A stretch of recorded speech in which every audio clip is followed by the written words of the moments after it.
Against the Miami Heat, James Harden drives and does his usual underarm hook move going into a jump shot, but he doesn't get the call, resulting with a bad miss. This is one of the reasons for his horrible start to the season, but not the main one. In fact, Harden himself revealed what's actually holding him back. Let's break down his early season woes. What up everybody, my name is Stefan and this is Heat Check. Let's get into it.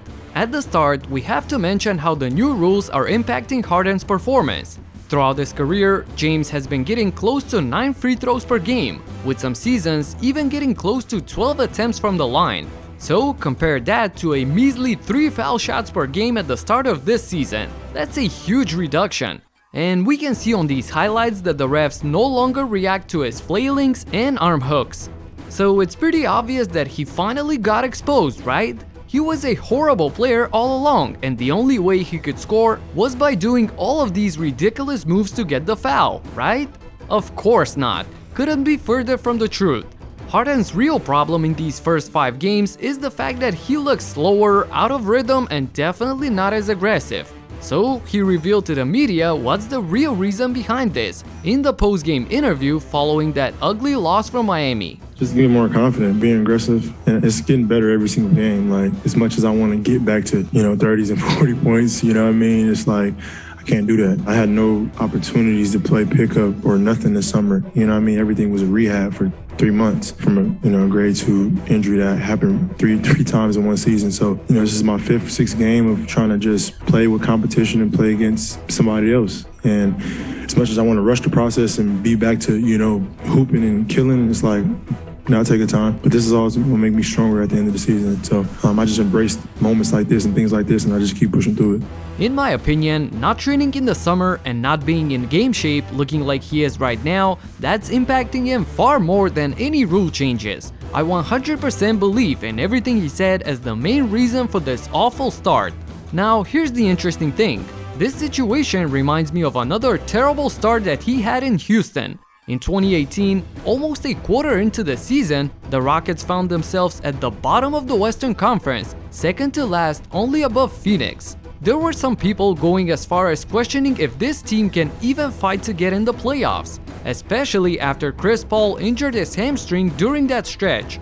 So, with his team's future hanging in the balance and all the offensive load falling solely on his shoulder, James Harden went into overdrive. According to his coach at the time, Mike D'Antoni, the Beard increased the intensity of his training regime to a whole new level. He would come in early to do some lifting. Then, before video sessions, he would run the arena stairs, and after the 90-minute practice with the team, he had intense one-on-one games with his teammates PJ Tucker and Gerald Green, who would get extra physical with him and double-team him, simulating real game situations. So, just as he started doing all of this, the Rockets went on a phenomenal run. From 11-13 being second to last, they ended the season at 53-29, securing home court advantage at the number 4 spot. Unbelievable. This superhero stat line at the end of the season confirms that his hard work truly paid off. So what I'm trying to say with this comparison is the fact that this is not an issue of Harden not working hard or not trying or not wanting to put in the effort. This is a matter of physical as well as psychological limitations that come after a long process of recovering from an injury. James Harden will 100% get back to his old self, and he will get back with a vengeance. With this Brooklyn Nets team, he even has far more room to go at his own pace and not rush or risk anything. You'll definitely see the free throws go up as he gets his explosiveness and the decisiveness to attack the basket strong. What I don't like, however, is the lack of effort and fight from the entire team. This loss to the Heat came mainly because they got out-hustled. Miami had a ton of open looks in transition and even fast breaks after a net score. That's inexcusable. Dwayne Dedman fought against multiple Brooklyn players and got putbacks off of offensive rebounds, resulting in points that shouldn't be there. So, all in all, of course, the Nets are still in control and this is just 5 games. But these are the issues that they have, both individually and as a team, that need to be addressed.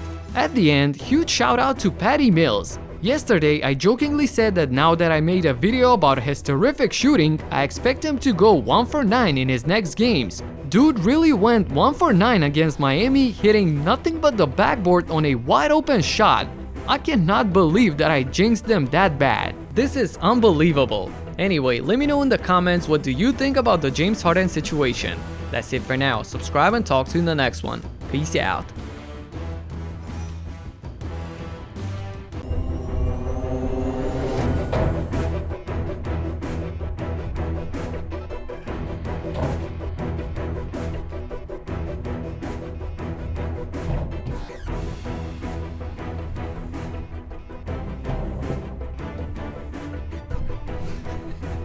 I'm also struggling with an injury and haven't had enough time to practice, so yeah, that's the reason why I missed. Peace.